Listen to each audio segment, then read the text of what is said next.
We just had some news coming out of the NBA probably about 2-3 hours ago at this point, man. The Denver Nuggets have fired head coach Mike Malone and GM Calvin Booth with just 5 games left in the regular season. This one just blows my mind, man. Malone is the Nuggets' winningest coach in history. In the last 10 seasons, he's had the team record of 471 and 327, also leading them to their only championship in the 2022-2023 season. Ooh. Like I was saying before, Mr. G. Mike, this one blew my mind. When you heard the news, what was your actions? What were you thinking? And you think this is going to affect them going forward to the postseason? Dude, I was super surprised. Nonetheless, I think a week before playoffs, it's insanity. I mean, with a coach that just took you to the finals like a few years back, Right. Actually won the finals. Again, like you said, like you mentioned, the winningest head coach in franchise history. Like that has to mean something, but Yeah. I guess it doesn't.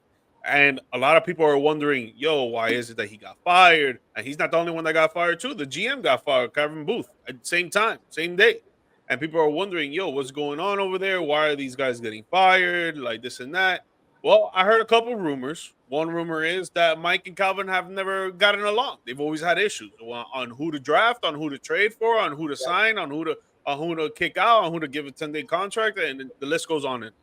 Another rumor that I heard is that Mike lost control of the locker room. And when you lose control of the locker room, that kind of does make sense. Like, you can't be a coach of a wanna-be successful team because you have one of the best players in the world in Nikola Jokic that he's every single year putting up MVP numbers. Arguably, he could be the MVP again this year.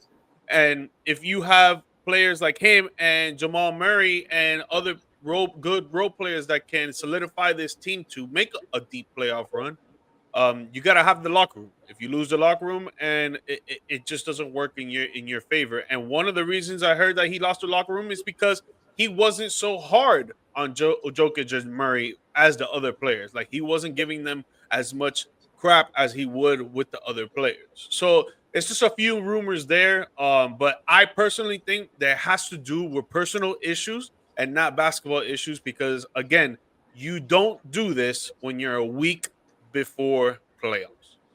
Yeah, man. And what's wild about this firing too is I understand that the Nuggets were on a 4-game losing streak, but as of right now, they're still sitting 4th in the West. So it's not as if even if he lost the locker room, you still have time to get it back. The guy is a great coach.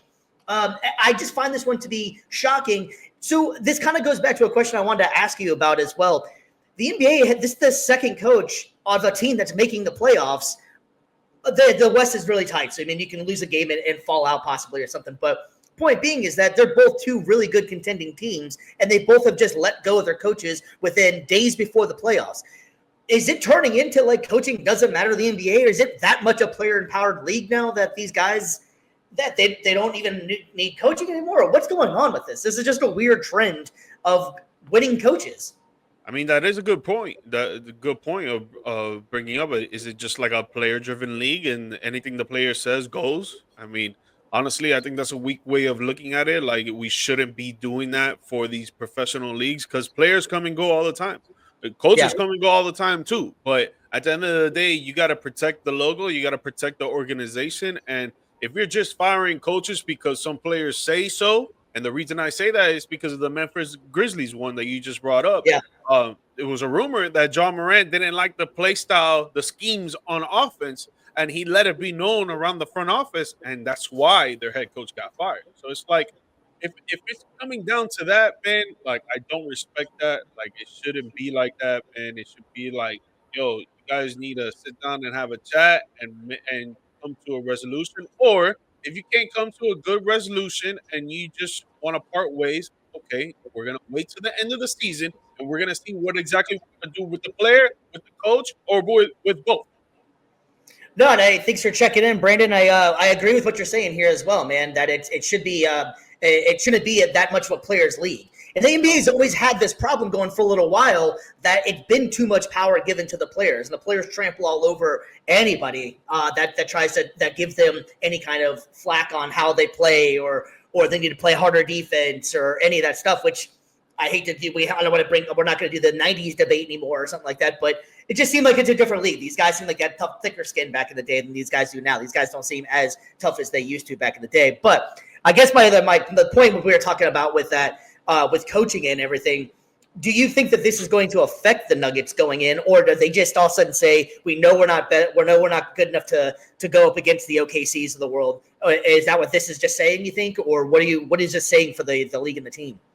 I think it's going to affect the Nuggets for sure. I just don't know if it's going to be positive or negative. The owner came out and said, like, yo, we wanted to fire these two guys because we feel like we fire them now, it's going to give a jolt to the team to want to actually go out there and play.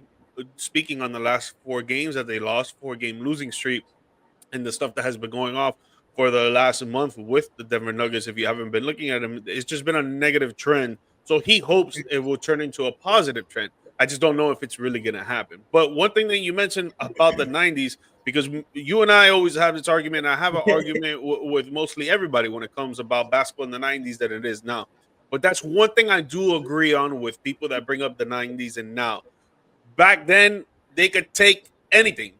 When it comes to sensitivity, when it comes to physical play, they could take it. Nowadays, it's just not like that. And that's one thing that I do agree on with the league that has been soft. Like, it's too sensitive out there, man. Very sensitive. And it needs to change because, like BG says, bro, it's the team over the player all day. The team's going to be there for years and years and years to come. The players max play maybe 22 seasons. If you're LeBron James, if you're a LeBron James caliber player, if you're just a role player and average player, maybe 10 years, maybe. Yeah, and that's if you don't get mad at somebody for having a tweet that you didn't like or something like that as well. And you're already trying to get off the team as well. So I don't like that. That's the one thing I've always had issues with the NBA on. I don't know when that all kind of started, but in the last, let's go decade or half a decade, somewhere in there, the way that these guys have handled themselves is just really soft. But yet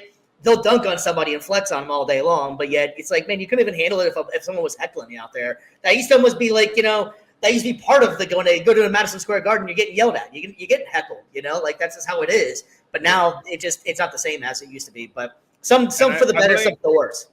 I blame Adam Silver, bro. I blame Adam Silver, really. I think he's just made it very, very player friendly.